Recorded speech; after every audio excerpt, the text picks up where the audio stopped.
Hey guys, how's it going? Welcome to another video. Right now it's January 16 this is my first video of 2023.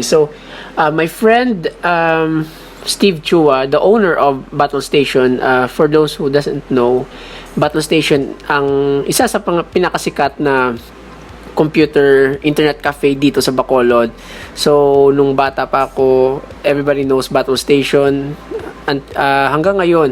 Steve Chua, he reached out to me and he says he's gonna reopen his shop. And ngayon he posted something here sa Facebook niya. We are now open with a new diskless server. We apologize for the inconvenience in the past few days.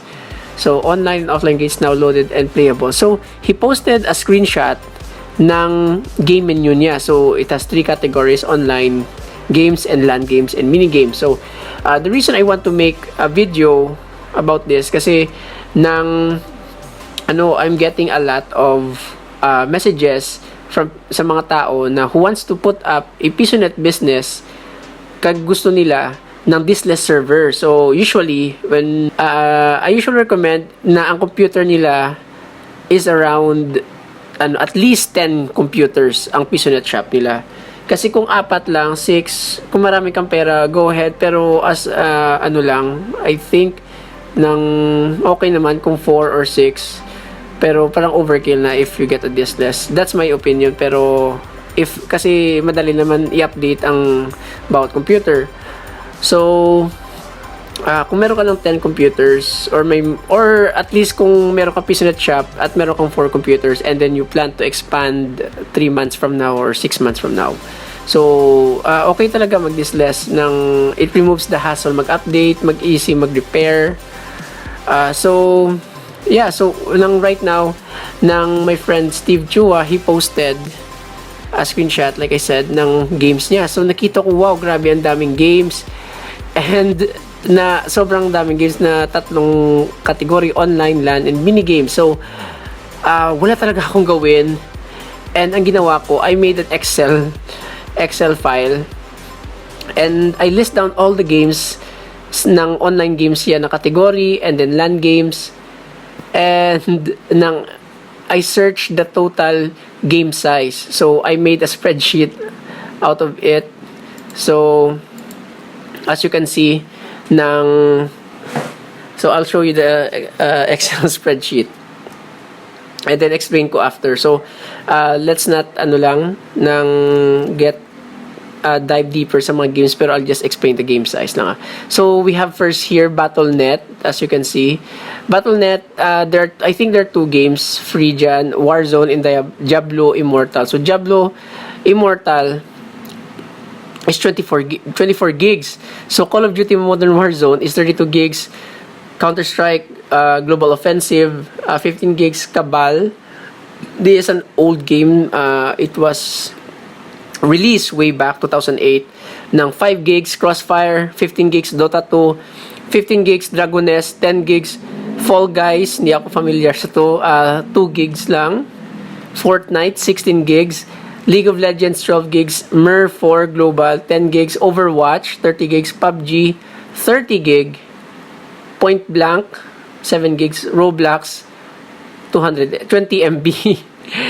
And Special Force, meron siyang 2 Special Force, so I just listed in 2 gigs, 2 gigs, so 4 gig. Valorant 20 gigs, so that makes a total of 247 gigs.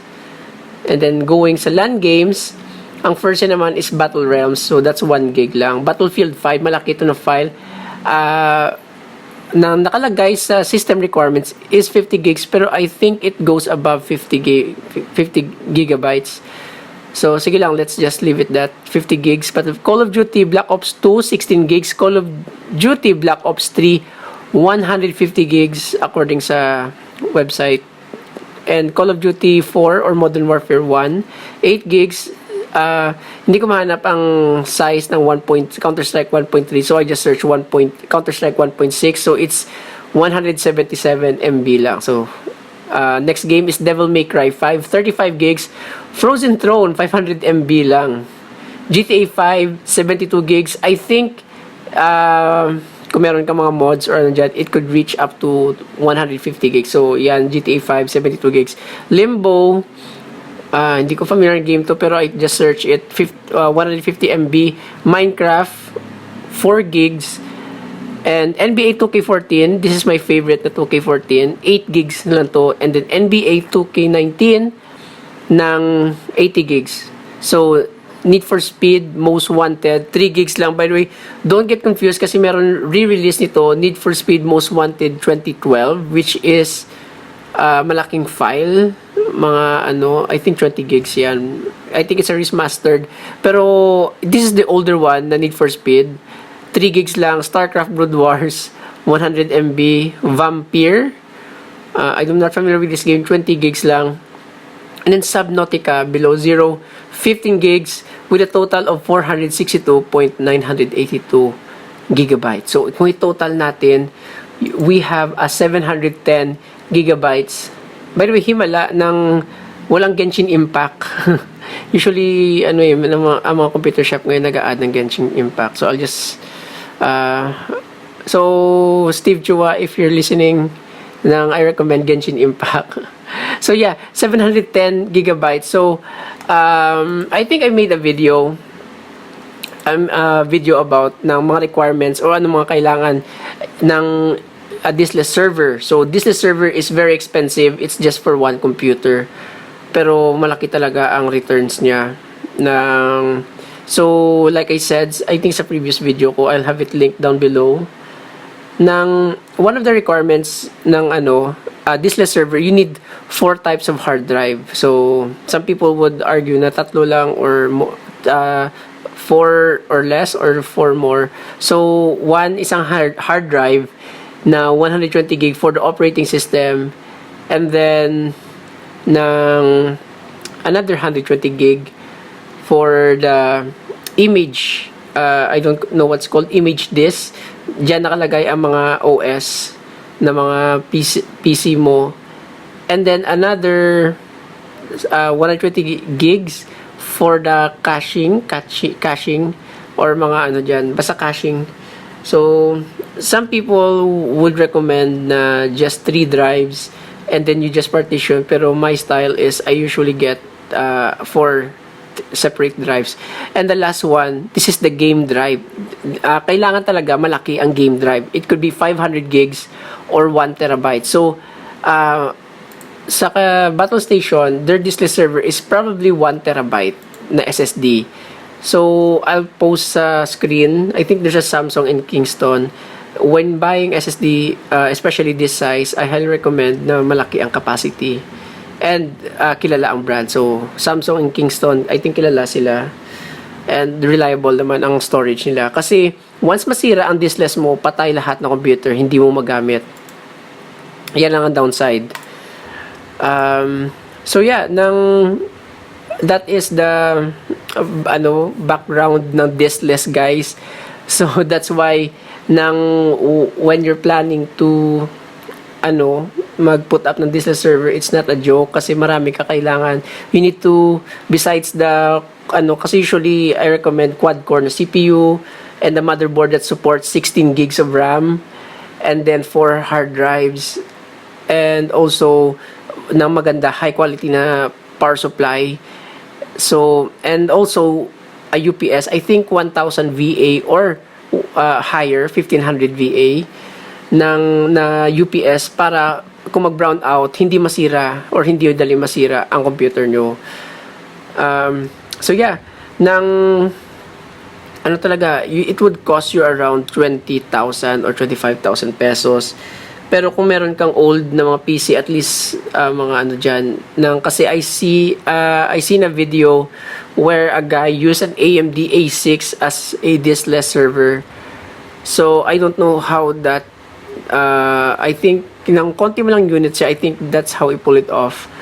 Pero ng A6 with 8 gigs, so I think kasi ang RAM talaga ang problem dito it needs a lot of RAM to manage and process all of that data that na-transfer ya. So again, a quick background sa diskless, ang mga client PC, they don't have hard drives and you are just accessing the information, the OS and the games So, ang maganda lang dito is kung ma-update ang isang game, automatic lahat ng computer updated na. So guys, that's about it so this is the it's really complicated to set up a diskless server. So kailangan mo talaga ng 100 gigs ng over 1 terabyte if plan mo talaga, kasi usually mga players they request games, so lahat dapat na PC available yan, kasi kasi before wala akong diskless, I have to install games manually every hard drive.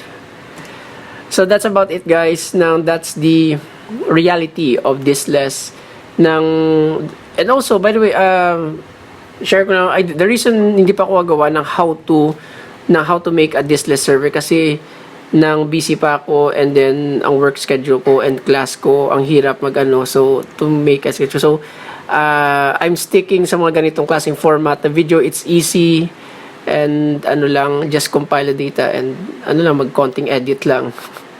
So guys, if you like this kind of content, if may mga tanong kayo or mga suggestions at gusto mga malaman, feel free to comment or message me sa Facebook page ko.